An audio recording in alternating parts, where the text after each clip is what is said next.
நேற்றைய தினம் ஐக்கிய தேசிய கட்சியினுடைய பொதுச் செயலாளர் பாலித ரங்கபண்டார அவர்கள் ஒரு கருத்தை ஊடகங்களுக்கு சொல்லியிருக்கிறார்.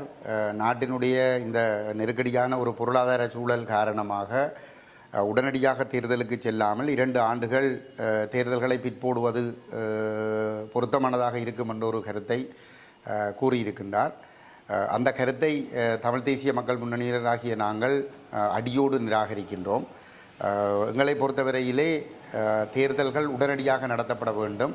நாங்கள் இன்று மட்டுமல்ல, கடந்த 2022ஆம் ஆண்டிலே நாட்டு மக்கள், பெரும்பான்மை சிங்கள மக்கள் தாங்கள் ராஜபக்சர்களுக்கு வழங்கிய ஆணையை வாபஸ் பெற்று வீதிகளிலே இறங்கி போராடி அவர்களை பதவியிலிருந்து அகற்றிய நாளிலிருந்து எங்களுடைய நிலைப்பாடு என்பது உடனடியாக தேர்தல்கள் நடத்தப்பட வேண்டும். ஏனென்றால் அந்த மஹிந்த கோட்டாபய ராஜபக்சவுக்கு தான் அந்த ஆணை கிடைத்திருந்தது.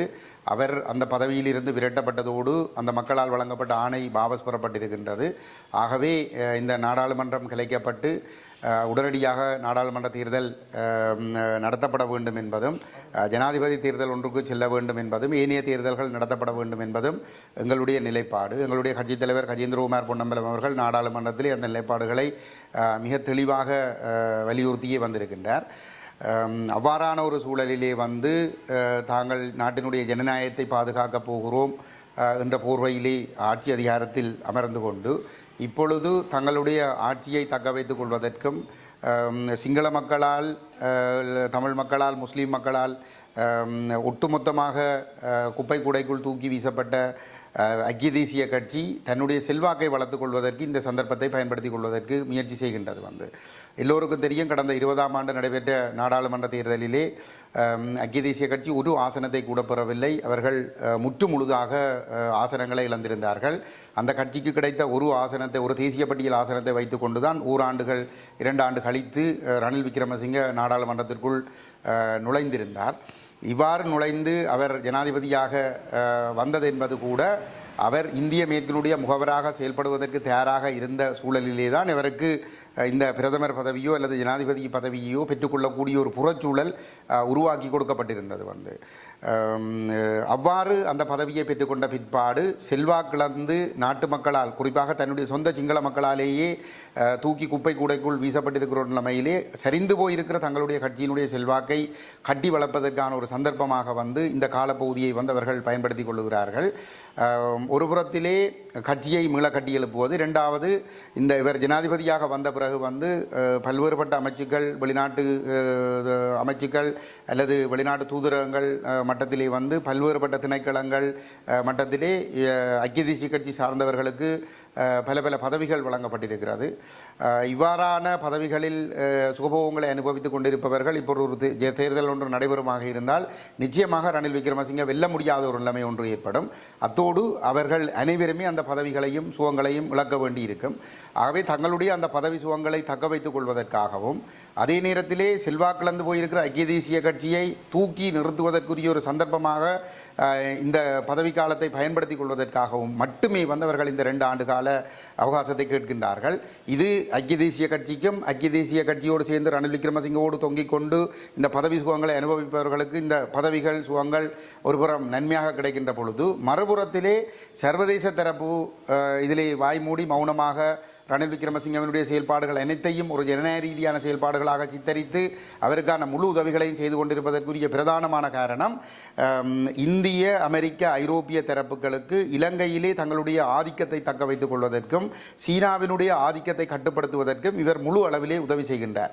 நாட்டினுடைய சொத்துக்களை இந்திய, அமெரிக்க, ஐரோப்பிய தரப்புகளுக்கு விற்பனை செய்து அல்லது குத்தகைக்கு வழங்கி அவர்கள் இந்த தீவுக்குள்ளே முழு ஆதிக்கம் செலுத்துவதற்கான அந்த வாய்ப்புகளை அவர் ஏற்படுத்தி கொடுக்கின்ற ஒரே காரணத்திற்காக அவர் தொடர்ந்து இந்த பதவிகளை இருக்க வேண்டும் என்கின்ற ஒரு தேவை அவர்களுக்கு இருக்கின்றது. ஆகவே அந்த தரப்பும் தங்களால் வெளியிலிருந்து கொடுக்கக்கூடிய சகல உதவிகளையும் கொடுத்து அவரை அந்த பதவியில் இருந்து தக்க வைக்கின்ற செயல்பாடுகளை செய்து கொண்டிருக்கின்றார்கள். இதை எங்களுடைய மக்கள் தெளிவாக புரிந்து கொள்ள வேண்டும். இது நாட்டு மக்களுடைய நன்மை கருதி எடுக்கப்படுகின்ற முடிவு அல்ல. இந்த முடிவை பேரினவாதிகள் எடுக்கின்ற பொழுது இப்பொழுது விக்னேஸ்வரனும் வந்து அந்த முடிவு வரவேற்கத்தக்க விடயம் என்று சொல்லியிருக்கிறார் என்று சொன்னால் அவருக்கு தமிழ் மக்களுடைய நலன் தொடர்பாக எந்த விதமான அக்கறையும் கிடையாது. அவர் ஏற்கனவே தமிழ் மக்களுடைய நலன்களை அடகு வைத்துத்தான் இந்த அரசியலை செய்து கொண்டிருப்பவர். தமிழ் தேசியம் பேசி தமிழ் மக்கள் பேரவைக்குள் எங்களையும் ஏமாற்றி தமிழ் மக்கள் பேரவைக்குள் தலைவராக வந்தவர். தமிழ் மக்கள் பேரவைக்குள் வந்த பிற்பாடு தமிழ் மக்கள் பேரவையால் தயாரிக்கப்பட்ட தீர்வு திட்ட வரைவிலே அந்த தேச முறைமை போன்ற வார்த்தைகள் உள்ளடக்கப்பட்டிருந்த பொழுது அது நீக்கப்பட வேண்டும் என்று கங்கணம் கட்டி நின்றவர். ஆனாலும் எங்களுடைய கட்சித் தலைவர் கஜேந்திரகுமார் பொன்னம்பலம் அதிலே உறுதியாக நின்று அது நீக்கப்பட்டால் வெளியேறுவோம் என்று சொல்லி நெருக்கடி கொடுத்த காரணத்தினாலே வாலை சுருட்டி கொண்டிருந்தவர். இருந்தாலும் அந்த தீர்வு திட்டம் தயாரிக்கப்பட்டு அதனுடைய இறுதி வடிவம் 2016 ஆண்டு ஏப்ரல் மாதம் 10ஆம் தேதி பேரவையினால் அங்கீகரிக்கப்படுகின்ற சந்தர்ப்பத்திலே அவர் தனக்கு அதிலே உடன்பாடில்லை, ஏனையவர்கள் விரும்பினால் நீங்கள் நிறைவேற்றிக் கொள்ளலாம் என்று சொல்லி அதிலிருந்து நழுவியவர். பெரும்பான்மை முடிவோடு அங்கீகரிக்கப்பட்ட பேரவையினுடைய தீர்வு திட்டத்தை கொண்டு சென்று அரசாங்கத்திடம் கொடுக்க வேண்டும். அரசாங்கத்தினுடைய ரணில் மைத்திரி அரசாங்கத்தினால் உருவாக்கப்பட்ட அரசியலமைப்பு புதிய அரசியலமைப்பு உருவாக்குகின்ற சபையிடம் கையளிக்க வேண்டும் என்று கேட்கப்பட்ட பொழுது வந்து அதிலும் சாட்டுப்போக்குகளை சொல்லி அதிலிருந்து நழுவிக்கொண்டவர். அதற்கு பிற்பாடு சமகாலத்திலே இந்த பேரவையினுடைய தீர்வு திட்டத்துக்கு முரணாக மாகாண சபையிலே ஒரு தீர்வு திட்டத்தை தயாரித்து கொண்டு போய் அரசாங்கத்திடம் கொடுத்து இந்த பேரவையினுடைய தீர்வு திட்டத்தை ஒரு வெற்றி பெரிதாக்குகின்ற செயல்பாடுகளிலும் ஈடுபட்டிருந்த ஒருவர். அதற்கு பிற்பாடு 2018ஆம் ஆண்டு உள்ளூராட்சி தேர்தல் அறிவிக்கப்பட்ட பொழுது பேரவையில் இருக்கக்கூடிய கட்சிகள் ஒன்றிணைந்து உரணியாக போட்டியிட வேண்டும் என்ற ஒரு கருத்தை பேரவையினர் எடுத்திருந்தார்கள். அதற்கு பிற்பாடு அந்த நிலைப்பாட்டை வரவேற்ற எங்களுடைய கட்சித் தலைவர் கஜேந்திரகுமார் பொன்னம்பலம் அவர்கள் பேரவைக்குள் இருந்த அரசியல் கட்சிகளும் பேரவையினரும் சேர்ந்து ஒரு பொது சின்னம் ஒன்றை எடுத்து பேரவையினுடைய தீர்வு திட்டத்தை உள்ளூராட்சி மன்ற தேர்தலிலே தேர்தல் விஞ்ஞாபனமாக முன்வைத்து ரணில் மைத்திரி அரசால் தயாரிக்கப்பட்ட 16ஆம் ஆண்டிலிருந்து ரணில் மைத்திரி தமிழ் தேசிய கூட்டமைப்பு அந்த சதிக்கும்பலால் தயாரிக்கப்பட்ட புதிய நாட்டுக்கான புதிய அரசியல் ஜாப்பு வரைவு ஏக்கிய ராஜ்ய அடிப்படையிலானது அதை நிராகரித்து பேரவையினால் தயாரிக்கப்பட்ட தீர்வு திட்டத்திற்கான ஒரு மக்கள் ஆணையை கோருகின்ற வகையிலே ஒரு அணியை நிறுத்தி போட்டியிட வேண்டும் என்று ஒரு கோரிக்கை எங்களுடைய தலைவர் கஜேந்திரகுமார் பொன்னம்பலம் முன்வைத்த பொழுது சடுதியாக குத்துக்கரணம் அடித்து அவர் பின்வாங்கி சென்று சொல்லிக் கொண்டார், பேரவை அரசியலில் ஈடுபடாது என்று சொல்லி ஒரு நெறித்தனமாக அதிலிருந்து பின்வாங்கி சுரேஷ் பிரேமச்சந்திரனை வைத்து குழப்பி அதுக்குள்ளே கட்சி பிரச்சனை சின்ன பிரச்சனை என்று சொல்லி அதை திசை திருப்பி விட்டிருந்தார். அதற்கு பிற்பாடு 18ஆம் ஆண்டு அக்டோபர் மாதம் 23ஆம் தேதி அவருடைய பதவிக்காலம் முடிகின்ற பொழுது அவருக்கு ஒரு பெரிய ஒரு கௌரவிப்பு நிகழ்வு ஒன்று பெரியோர்களால் ஏற்பாடு செய்யப்பட்டிருந்தது. அந்த நிகழ்விலே அந்த நிகழ்வு ஏற்பாட்டாளர்களுக்கு அல்லது பேரவையினருக்கு தெரியாமல் இரகசியமான முறையிலே அவர் அந்த இடத்திலே தமிழ் மக்கள் பேரவை அந்த கூட்டத்தில் வைத்து ஒரு கட்சியை உருவாக்கினார். தமிழ் மக்கள் கூட்டணி என்கின்ற ஒரு கட்சியை அரசியல் கட்சியை அறிவித்திருந்தார். அதிலே உலகத்திலே அதிசயம் ஒன்றை அவர் நிகழ்த்தியிருந்தார். என்னவென்று சொல்லி சொன்னால் அவர் ஒரு நீதியரசர். 5 ஆண்டுகள் மாகாண சபையிலே முதலமைச்சராக இருந்தவர். கிட்டத்தட்ட அந்த நேரத்திலே 65 வருடங்களாக விடுதலைக்காக போராடி கொண்டிருந்த இனத்தினுடைய ஒரு மூத்த தலைவர் அல்லது முக்கிய தலைவராக பார்க்கப்பட்ட ஒருவர். அவர் தொடர்ந்து அந்த தேசிய விடுதலையை முன்கொண்டு செல்வதற்காக அந்த கட்சியை ஆரம்பிப்பதாக சொல்லிக்கொண்டு அதிலே அறிவித்த விடயம் கட்சியினுடைய கொள்கை பேசி தீர்மானிக்கப்படும் என்று. உலகத்திலே ஒரு நீதியரசர் அல்லது ஒரு கட்சி தன்னுடைய கட்சியினுடைய கொள்கை பேசி தீர்மானிக்கப்படும் என்று சில்லறை மொத்த வியாபார அடிப்படையிலே வந்து அறிவிப்பு செய்தது என்று சொன்னால் அது அந்த இடத்திலே தான் இவருடைய கட்சிக்கு தான் அந்த இது நடைபெற்றிருந்தது. அப்படிப்பட்ட ஒரு அடிப்படை நேர்மையற்ற ஒருவர் தான் விக்னேஸ்வரன். அவர் பாராளுமன்றத்திற்கு வந்த பிற்பாடு அவருடைய முகங்கள் நன்றாக அம்பலப்பட்டிருக்கிறது. தமிழ் தேசிய கூட்டமைப்பில் இருக்கக்கூடிய அந்த சம்பந்தன் தலைமையிலான அந்த சதிக்கும்பலோடு சேர்ந்து 13ஆம் திருத்தச் சட்டத்தை வலியுறுத்தி மோடிக்கு கடிதம் எழுதுகின்ற பொழுது வந்து அதிலும் கையொப்பமிட்ட ஒருவர் தான். ஒற்றை ஆட்சிக்குள் 13ஆம் திருத்தச் சட்டம் என்ற நிலைப்பாட்டை ஏற்றுக்கொண்டிருக்கின்ற ஒருவருக்கு தேர்தல்கள் நடைபெற வேண்டும் என்ற அவசியம் கிடையாது. அவர்களுடைய ஒரே கவலை எல்லாம் வந்து இலங்கை இந்தியாவினுடைய நலன்களையும் அமெரிக்கா ஐரோப்பாவினுடைய நலன்களையும் பேணுவதாக மட்டும் இருக்க வேண்டுமே தவிர இங்கிருக்கின்ற தமிழ் மக்கள் முஸ்லீம் மக்கள் சிங்கள மக்கள் ஒற்றுமையாக வாழ வேண்டும் என்றோ அல்லது இந்த நாட்டிலே ஒரு உற்பத்தி சார் பொருளாதாரம் மேம்படுத்தப்பட வேண்டும் என்றோ இனப்பிரச்சனைகள் தீர்க்கப்பட வேண்டும் என்பது பற்றியோ அவர்களுக்கு எந்த கவலையும் கிடையாது. வெறும் மாறாக வந்து இது இவர்களுக்கான இந்த தரப்புகளுக்கான ஒரு அவர்களுடைய நலனை பேணுகின்ற ஒரு அரசாக இருந்தால் போதும், அதனை செய்யக்கூடியவராக ரணில் விக்ரமசிங்க மட்டுமே இருக்கின்றார். அந்த அடிப்படையிலே தான் இந்த தேர்தலை பிற்போட்டு இந்திய மேற்குக்கு சார்பான ஒருவரை இன்னொரு 2 ஆண்டு காலம் இந்த பதவியிலே தக்க வைத்துக் கொள்வதற்கான முயற்சிகள் மேற்கொள்ளப்படுகின்றது. இதை எங்களுடைய மக்கள் தெளிவாக புரிந்து கொள்ள வேண்டும் என்பது எங்களுடைய கருத்து.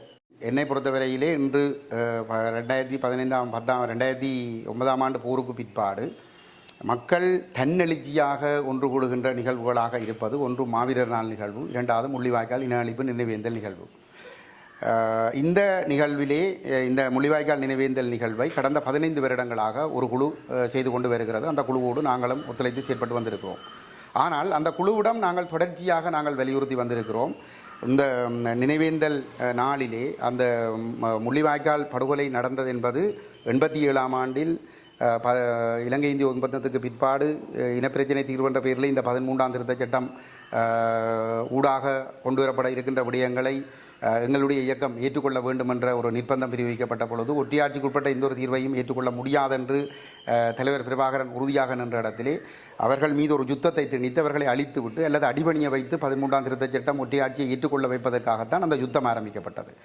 அன்று ஆரம்பிக்கப்பட்ட யுத்தம் ஒட்டியாட்சியையும் 13ஆம் திருத்தச் சட்டத்தையும் ஏற்றுக்கொள்ள வேண்டும் என்ற அடிப்படையில் அடிபணிய வைப்பதற்கு அல்லது அழித்துவிட்டு திணிப்பதற்கு ஆரம்பிக்கப்பட்ட யுத்தம் 2009 மே 18 தான் முடிவடைந்தது.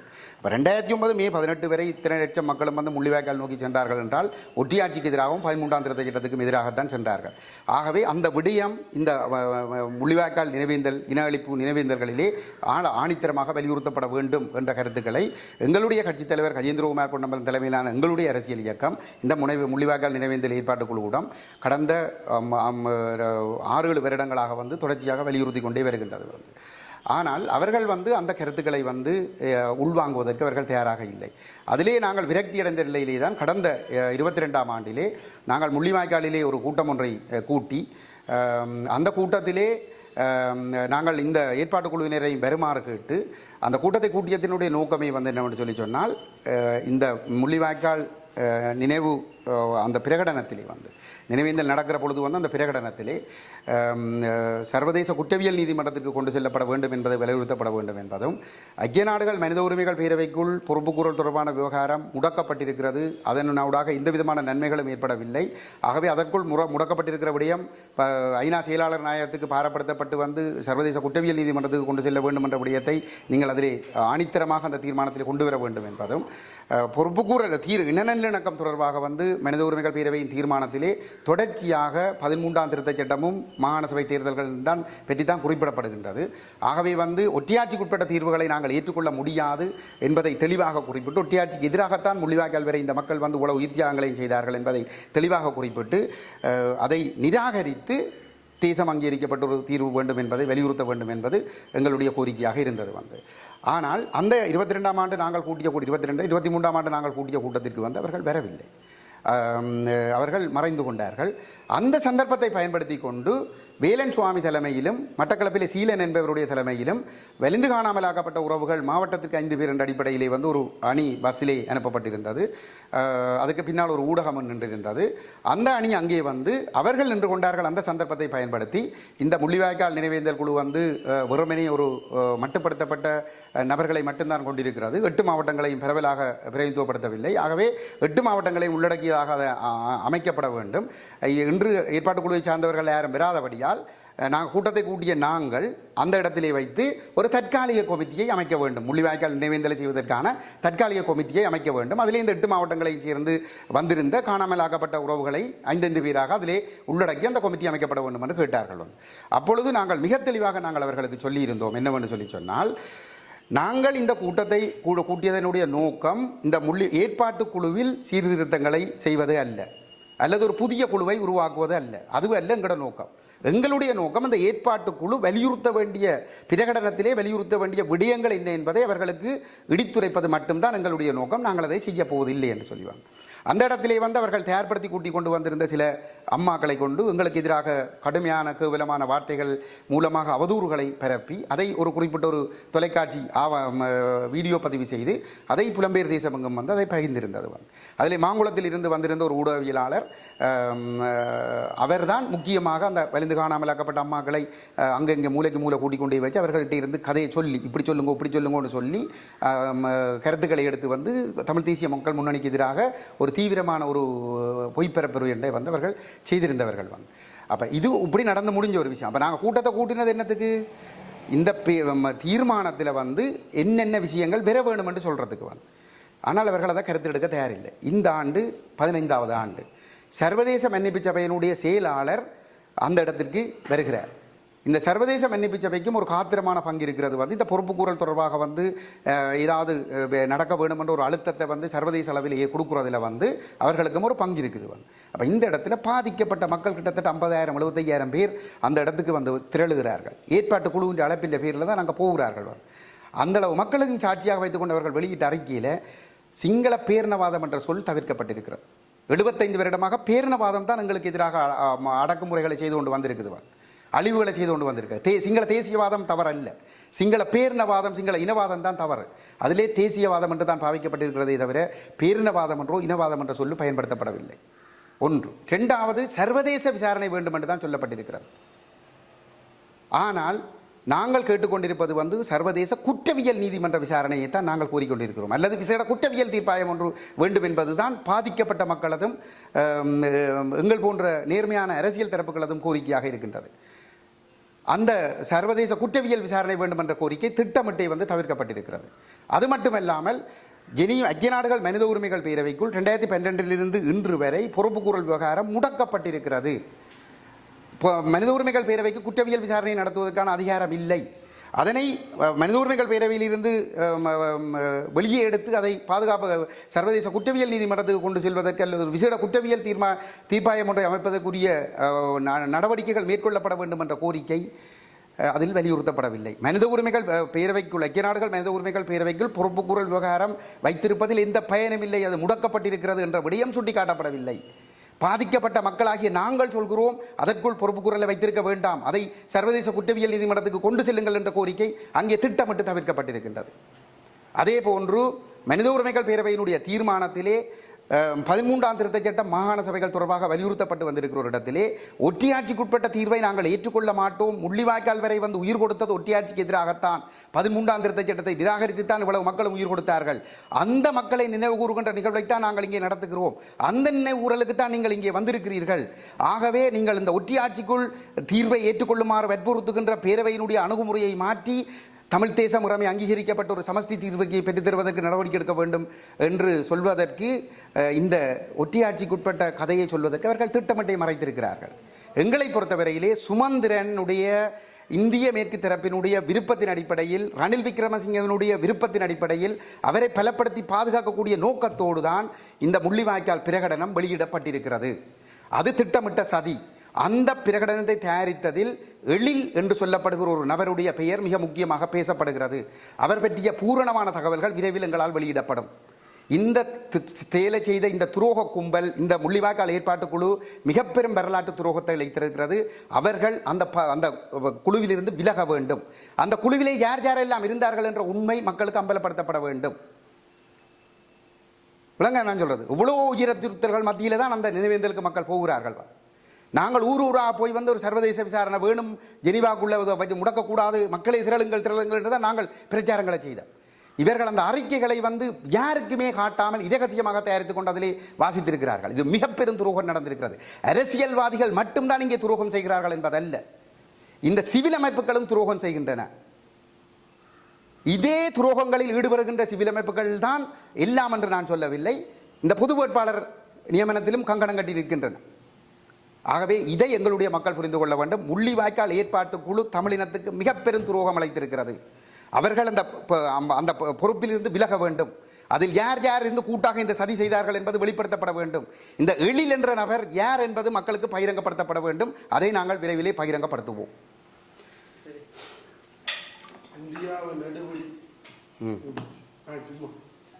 உங்களுக்கு தெரியும் அந்த ஏற்கனவே ரணில் பிரதமராக இருந்த காலப்பகுதியில் கம்பரெலிய ஊடாக வந்து பல மில்லியன் கணக்கான திட்டங்களை பெற்று அவர்கள் ரணிலோடு கூடி குலாவி எங்கள் ஒற்றையாட்சிக்குள் ஏக்கிய ஆட்சியுக்குள் தமிழ் அரசியலை முடக்குவதற்கு நாடாளுமன்றத்தில் ஒரு அரசியல் ஜாப்பு பிறப்பை தயாரிப்பதற்கு ஒத்துழைத்ததெல்லாம் நீங்கள் எல்லோரும் அறிந்த ஒரு விடயம். இப்பொழுது நாங்கள் தெளிவாக நாங்கள் சொல்லியிருக்கிறோம் வந்து ரணில் அதாவது வந்து மக்கள் முன்னாலே சென்று ஒரு வேட்பாளரை சொல்லி அவருக்கு ஆதரிங்கள் என்று கேட்க முடியாத நிலைமையிலே மக்களை தேர்தலுக்கு தயார்படுத்தும் மக்கள் வீட்டில் தேர்தல் வேண்டாம் யார் வந்தாலும் ஒன்றுதான் என்ற ஒரு மனநிலையில் இருக்கிற மக்களை தேர்தலுக்கு தயார்படுத்துவதற்காகத்தான் பொது வேட்பாளர் என்ற பேச்சு பேசப்படுகிறது. அதிலே விக்னேஸ்வரன் முதலில் பேசியவர், அதே போன்று செல்வம் அடைக்கல்நாதன், சித்தார்த்தன் போன்றவர்களும் வந்து இந்த பொது வேட்பாளர் ஒரு ஆரம்பத்திலே பேசியிருந்தவர்கள் வந்து. ஆனால் இன்று அவர்கள் வந்து ரணில் விக்ரமசிங்கே வருகின்ற பொழுது முன்னே ஓடி சென்று அவருடைய அபிவிருத்தி சார்ந்த பணிகளுக்கு பாராட்டு தெரிவிக்கிறார்கள் என்று சொன்னால், ரணில் விக்ரமசிங்கே வடக்குக்கு விஜயம் செய்த பொழுது வந்து ஒட்டியாட்சியை ஒழித்து ஒரு சமஷ்டியை கொண்டு வருவதான எந்த ஒரு அறிவித்தலையும் செய்யவில்லை. மாறாக வந்து இங்கே ஒரு கட்டமைப்பு சார் நிகழ்ப்பை செய்து கொண்டுதான் இருக்கிறார். அது தையட்டியாக இருக்கலாம், வவுனியா வடக்காக இருக்கலாம், முல்லைத்தீவு கிழக்கு பகுதியாக இருக்கலாம், மன்னார் பகுதிகளாக இருக்கலாம், எல்லா இடங்களிலுமே வந்து சிங்கள பௌத்த மயமாக்கல் செயல்பாடுகள் தீவிரமாகவே முன்னெடுக்கப்பட்டு கொண்டிருக்கின்றது. அவ்வாறான ஒரு நிலையிலே வந்து ஓடி சென்றதுக்குரிய ஒரே ஒரு காரணம் ரணில் விக்ரமசிங்கே இந்திய மேற்கினுடைய முகவர். அவரை வெல்ல வைக்க வேண்டும் என்பது எஜமான்களான இந்தியா தங்களுடைய அடிமைகளான தமிழ் தேசிய கூட்டமைப்பினருக்கும் விக்னேஸ்வரருக்கும் விட்டிருக்கிற கட்டளை. அந்த அடிப்படையிலே வந்து அவர்கள் ஓடி சென்று அந்த கருத்துக்களை சொல்லுகிறார்கள் வந்து. அதுதான் உண்மையை தவிர அவர்களிடம் அவர்களுக்கு என்ற ஒரு நிலைப்பாடு கிடையாது. பொது வேட்பாளர் என்பது பொது வேட்பாளர் வேண்டும் என்று சொல்லுகிற தரப்புகளின் கருத்தல்ல, அது இந்திய மேற்கு தரப்பினுடைய நிலைப்பாடு. அவர்கள் இந்திய மேற்கு தரப்பு எதை சொல்லுகிறதோ அவர்கள் அதை நேரத்துக்கு நேரம் அவர்கள் அதை மாற்றிக்கொள்வார்கள் என்பதை எங்களுடைய மக்கள் தெளிவாக புரிந்து கொள்ள வேண்டும். இந்த ரணில் விக்ரமசிங்கே இங்கே வந்த பொழுது வந்து இதெல்லாம் வடக்கு வரவு செலவு திட்டத்திலேயே 2 வீதமான நிதி கூட வந்து வடகிழக்கு அபிவிருத்திக்கு ஒதுக்கப்படவில்லை வந்து. இது உலக நிறுவனங்கள் ஊடாக வந்து வழங்கப்பட்ட சில கட்டிடங்கள் கட்டுவதற்கு வழங்கப்பட்ட நிதிகளை வைத்துக் கொண்டு வந்து அதிலே வந்து ஒரு மாற்ற அரசியல் முழுக்க ஜனாதிபதி தேர்தலுக்கு தனக்கு பின்னால் மக்களை திரட்டுவதற்கான வேலை தான் நடக்கிறதே தவிர வடகிழக்கு மக்களுடைய வாழ்க்கையை மேம்படுத்துவதற்கான எந்த திட்டங்களும் இவருடைய வருகையின் மூலம் இங்கே நடைமுறைப்படுத்தப்படவில்லை அல்லது ஆரம்பித்து வைக்கப்படவும் இல்லை. இதுதான் உண்மை. சுமந்திரனை பொறுத்தவரையிலும் சுமந்திரனும் வெளிப்படையாக இந்த அரசாங்கத்தை பாதுகாத்து செயல்படுகின்ற ஒருவர்.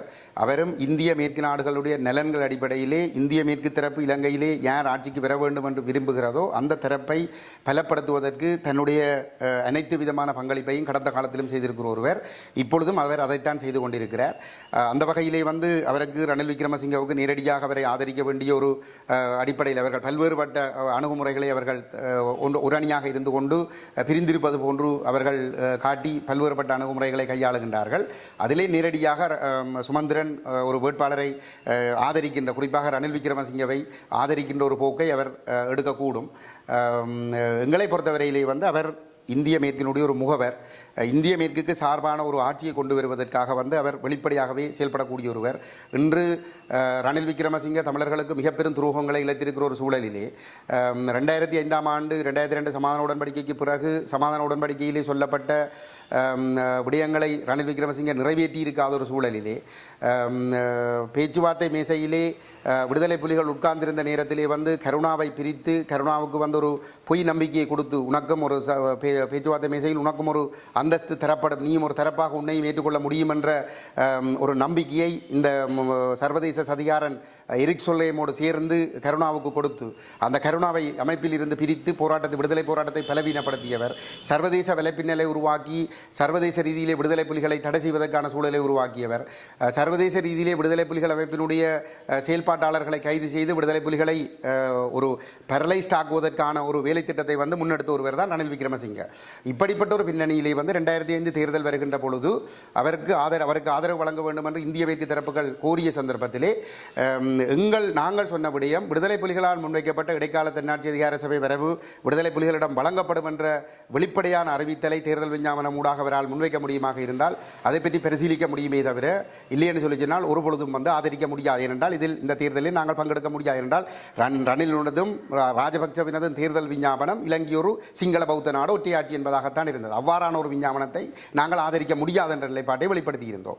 ஆகவே தமிழ் தேசிய கூட்டமைப்பும் தான் அந்த தேர்தலை பகிஷ்கரிப்பதாக முடிவெடுத்திருந்தது.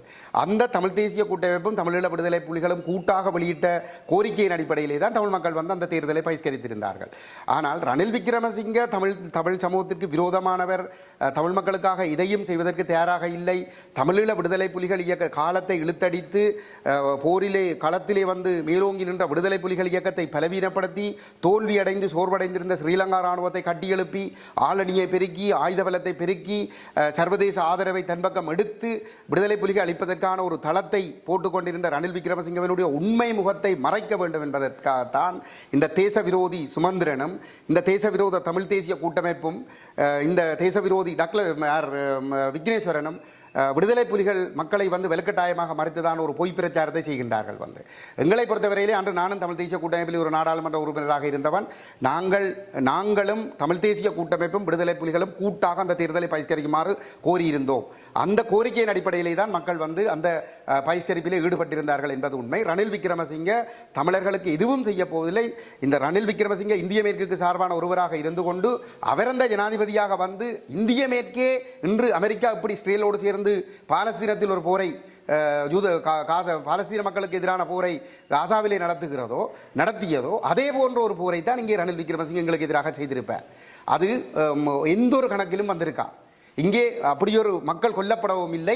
அது முழுக்க வந்து ஒரு தமிழர்களை மீட்கிற ஒரு போராகவே அது காட்டப்பட்டிருக்கும். கொல்லப்பட்டவர்கள் அனைவருமே பயங்கரவாதிகளாக காட்டப்பட்டிருப்பார்கள். இதுதான் அவர்களுடைய நிகழ்ச்சி. இந்த உண்மை நிகழ்ச்சிகளை மறைத்து இந்திய அமெரிக்க ஐரோப்பிய தரப்புகளின் எடுபிடி முகவராக இருக்கிற ரணிலுக்கு வெள்ளை அடித்து தமிழ் மக்களை நம்ப வைத்து மீண்டும் அவருக்கு வாக்களிக்க செய்வதற்கான சதியாகத்தான் சுமந்திரன் இந்த கருத்தை சொல்லுகிறார். ஆகவே தமிழ் மக்கள் சுமந்திரன் தொடர்பாக ஏற்கனவே தமிழ் மக்களுக்கு ஒரு கணிசமான தெளிவு இருக்கிறது. தமிழ் மக்கள் வந்து இவர்களுடைய கருத்துக்களை கேட்டு மீண்டும் ஏமாறக்கூடாது என்பது எங்களுடைய வேண்டுகோள். எங்களை பொறுத்தவரையில் உடனடியாக இந்த நாடாளுமன்ற தேர்தலும் ஜனாதிபதி தேர்தல் உரிய காலப்பகுதியிலும் அதைத் தொடர்ந்து நாடாளுமன்ற தேர்தலும் உடனடியாக நடத்தப்பட வேண்டும் என்பது எங்களுடைய உறுதியான நிலைப்பாடு. தேர்தல் பிற்போடப்படுவது என்பது ஜனநாயக படுகொலைக்குத்தான் வழிவகுக்கும். விக்னேஸ்வரன் 2020 நாடாளுமன்றத்துக்கு சென்ற பிற்பாடு அவர் முழுமையாக இந்த அரசோடு ஒத்துழைத்து தான் செயல்படுகின்றார்.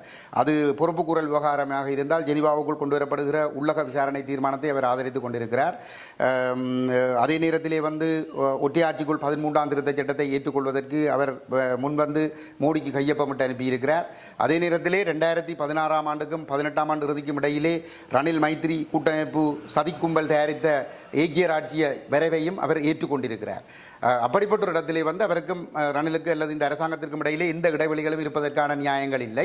அவர் இன்று பொருளாதார நெருக்கடி சூழலிலே வந்து IMF-இடமும் ஏனைய சர்வதேச தரப்புகளிடமிருந்தும் நிதியுதவிகளை பெற்றுக்கொள்வதற்கு ரணில் கூப்பிடுவதற்கு முன்னதாகவே சென்று பேச்சுவார்த்தைகளில் ஈடுபடுவது போன்று தோற்றப்பாட்டை காட்டி ரணில் இந்த நாட்டை முன்னோக்கி கொண்டு செல்வதற்கும் இனத்திய பிரச்சினை தீர்ப்பதற்கும் அவர் அர்ப்பணிப்போடு செயல்படுவதாக காட்டி அவர்களை பலப்படுத்துகின்ற இந்தியாவினுடைய முகவராக இருக்கிற ரணிலை பலப்படுத்துகின்ற செயல்பாட்டை தொடர்ந்து செய்து கொண்டிருக்கிறார். இன்று இந்திய மேற்கு தரப்புக்கு ரணிலை பலப்படுத்த வேண்டும் என்கின்ற தேவை இருக்கிறது. அந்த அடிப்படையிலே வந்து ரணில் விக்ரமசிங்க இங்கே வருகின்ற பொழுது தமிழர்களுக்கு எதிரான கட்டமைப்பு சார் இனஅழிப்பை தீவிரப்படுத்திக் கொண்டிருக்கிற ரணில் விக்ரமசிங்கவுக்கு செங்கம்பளம் பிரித்து தமிழினத்துக்கு ஒரு பாரிய துரோகத்தை இழைத்திருக்கிறார். விக்னேஸ்வரன் இந்தியாவினுடைய எடுபிடி 13 அவர் தமிழ் மக்கள் பேரவைக்குள் வருகின்ற பொழுது வந்து தமிழ் தேசிய கூட்டமைப்பு 2015ஆம் ஆண்டு அக்டோபர் மாதம் 1ஆம் தேதி ஐக்கிய நாடுகள் மனித உரிமைகள் பேரவையிலே நிறைவேற்றப்பட்ட தீர்மானத்தில் இன நல்லிணக்கம் தொடர்பாக வலியுறுத்தப்பட்டிருக்கின்ற கோரிக்கைகளை நிறைவேற்றுகின்ற விதமாக நாட்டுக்கு ஒரு புதிய அரசியல் ஜாப்பை உருவாக்கப் போகிறார்கள். அந்த அரசியல் ஜாப்பை ஒற்றையாட்சியாகவும் அதே நேரம் இந்த 13ஆம் திருத்தச் சட்டத்தை அடிப்படையாக கொண்டதையே தீர்வாகவும் வலியுறுத்தி அவர்கள் அந்த அரசியலமைப்பை கொண்டு வரப் போகிறார்கள். அதற்கு இடமளிக்கக்கூடாது.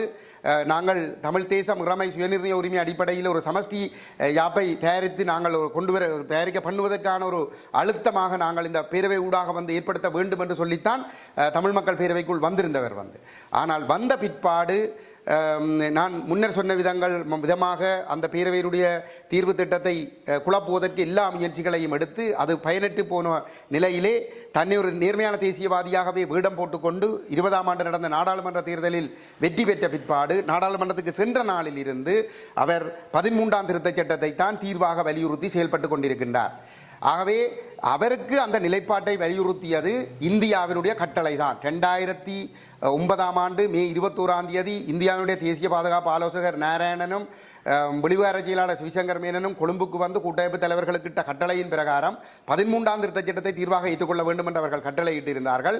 அதை எங்களுடைய கட்சித் தலைவர் கஜேந்திரகுமார் பொன்னம்பலம் மாத்திரம்தான் அன்று அதை நிராகரித்திருந்தார். அதற்கு பிற்பாடு கூட்டமைப்பினுடைய போக்கு அதே பாணியிலே தான் இருந்தது. ஆனால் 15ஆம் ஆண்டுக்கு பிற்பாடு தான் 15ஆம் ஆண்டு இறுதி பகுதியிலே தான் இந்த நிலைப்பாட்டோடு இல்லை என்பது போன்று காட்டி தமிழ் மக்கள் பேரவைக்குள் வந்து கஜேந்திரகுமாரையும் உள்ளடக்கி தமிழ் மக்கள் பேரவையினுடைய தலைமைத்துவத்தை தான் கைப்பற்றிக் கொண்டு அதே ஒற்றையாட்சி பாதையில் கொண்டு செல்ல முற்பட்ட பொழுதுதான் பின்னர் நாங்கள் பேரவையில் இருந்து வெளியேற வேண்டிய ஒரு சூழல் ஒன்று ஏற்பட்டிருந்தது. ஆனாலும் 20ஆம் ஆண்டு நாடாளுமன்ற தேர்தலில் அவர் வெற்றி பெற்ற பிற்பாடு அவருடைய முழு செயல்பாடும் ஒற்றையாட்சிக்குள் 13 ஏற்றுக்கொள்வதாகத்தான் இருக்கிறது. இது இந்தியாவினுடைய கட்டளைப்படிதான் நடைபெற்றுக் கொண்டிருக்கிறது. அவர் அதற்கு முன்னதாக அந்த 17ஆம் ஆண்டு காலப்பகுதியிலே நானும் கட்சியினுடைய சில உறுப்பினர்களும் சென்று சந்தித்த பொழுது அவர் எங்களுக்கு சொல்லியிருந்தார், உங்களுடைய நிலைப்பாடுகளை இந்தியா விரும்புகிறது இல்லையே ஏன் என்ற கேள்வியை கூட எங்களிடம் கேட்டிருந்தார். அவர் இந்தியா காலால் இடுகின்ற கட்டளையை தலையால் நிறைவேற்றுகின்றவர் தான் விக்னேஸ்வரன். ஆகவே அவர் என்னை பொறுத்தவரையிலே வந்து அவர் இந்தியாவை பிடிகொடுக்க கூடாது என்பதற்காக இந்தியாவுடைய உண்மையான நிகழ்ச்சிகளை எங்களுடைய தமிழ் அரசியலை இந்தியா பலிக்கடாவாக்கி தன்னுடைய நலன்களை நிறைவேற்ற முற்படுகிறது என்கின்ற அந்த உண்மையை மக்களுக்கு காட்டிக் கொடுக்க கூடாது என்பதற்காகத்தான் அவர் சொல்லுகிறார் வந்து இந்தியா இதற்கு பின்னால் இல்லை என்று சொல்லி. ஆனால் நிச்சயமாக அந்த தேவை என்பது வந்து இந்தியாவுக்கு தான் இருக்கிறது. வந்து அதாவது ரணில் விக்ரமசிங்கவை வெல்ல வைக்க வேண்டுமாக இருந்தால் தமிழ் மக்கள் வாக்குச்சாவடிகளுக்கு செல்ல வேண்டும். தமிழ் மக்களுடைய மனநிலை வாக்குச்சாவடிகளுக்கு செல்வதாக இல்லை. ஆகவே வாக்குச்சாவடிகளுக்கு மக்களை செல்வதற்கு தயார்படுத்துவதாக இருந்தால் இந்த வேட்பாளர்கள் கூட்டமைப்பினர் மக்கள் மத்தியிலே போய் நின்று ஒரு ஜனாதிபதி தேர்தலிலோ அல்லது இந்த ஒரு தேர்தலிலும் வாக்களிக்குமாறு மக்களை கோர முடியாத நிலையில் இருக்கிறார்கள். ஆகவே அப்படி மக்கள் வெறுப்படைந்திருக்கிற ஒரு நிலைமையிலே அந்த மக்கள் மத்தியிலே ஒரு உற்சாகத்தை ஏற்படுத்த வேண்டுமாக இருந்தால் நாங்கள் இந்த அரசு மாற்றிவிட்டது, இவர்கள் எல்லாம் சரிவர மாட்டார்கள், நாங்கள் நாங்கள் எல்லாரும் ஒரு உறுதியாக ஒற்றுமையாக ஒரு முடிவெடுத்து விட்டோம், ஒற்றுமையாக எங்களுடைய நிலைப்பாட்டை வெளிப்படுத்தினால் சர்வதேசமும் எங்களுக்கு ஒன்றை தந்துவிடும் என்ற ஒரு எண்ணப்பாட்டை மக்களுக்கு காட்டி மக்களை தேர்தலுக்கு தயார்படுத்துகின்ற ஒரே நோக்கத்துக்காகத்தான் இவர்கள் இந்த பொது வேட்பாளர் என்ற விடயத்தை கையில் எடுத்திருக்கிறார்கள். அந்த பொது வேட்பாளர் நிச்சயமாக தேர்தல் அப்படி ஒருவர் நிறுத்தப்படுவாராக இருந்தால் அவர் தேர்தல் பரப்புரைகள் முடிவடைகின்ற 72 மணி நேரத்துக்கு முன்னதாக அவர் அறிவிக்கக்கூடும். நாங்கள் ஒரு பிரதான வேட்பாளரோடு நாங்கள் ஒரு இணக்கத்துக்கு வந்துவிட்டோம், அவர் எங்களுடைய கோரிக்கைகள் அனைத்தையும் ஏற்றுக்கொள்வதாக சொல்லியிருக்கிறார். ஆகவே நீங்கள் அந்த பிரதான வேட்பாளருக்கே வாக்களியுங்கள் என்று சொல்லி தாங்கள் விலகுவதாக சொல்லக்கூடும். அல்லது இரண்டாவது விருப்பு வாக்கை அந்த குறிப்பிட்ட ஒரு நபருடைய பெயரை சொல்லி அவருக்கு வாக்களியுங்கள் என்று சொல்லக்கூடும். ஒருபொழுதும் இவர்களுடைய இன்னும் ஒரு குறிக்கோள் தமிழர்கள் விரக்தியடைந்து வெறுப்படைந்து தேர்தலை பகிஷ்கரிக்கின்ற ஒரு அணுகுமுறைக்கு வந்துவிடக்கூடாது. அது தமிழர்களுடைய பேரம் பேசும் சக்தியை தமிழர்களுக்கு உணர்த்திவிடும். ஆகவே அப்படி ஒரு சம்பவம் நடைபெறக்கூடாது என்பதற்காக இவர்கள் இந்த பொது வேட்பாளர் என்கின்ற விடயத்தை கையில் எடுத்திருக்கிறார்கள். அதற்கு பின்னால் இந்திய மேற்குலகம் முழுமையாக நிற்கிறது. இதை மறைப்பதற்காக விக்னேஸ்வரன் வந்து இந்த மாதிரியான ஒரு பொய்யை சொல்லுகிறார்.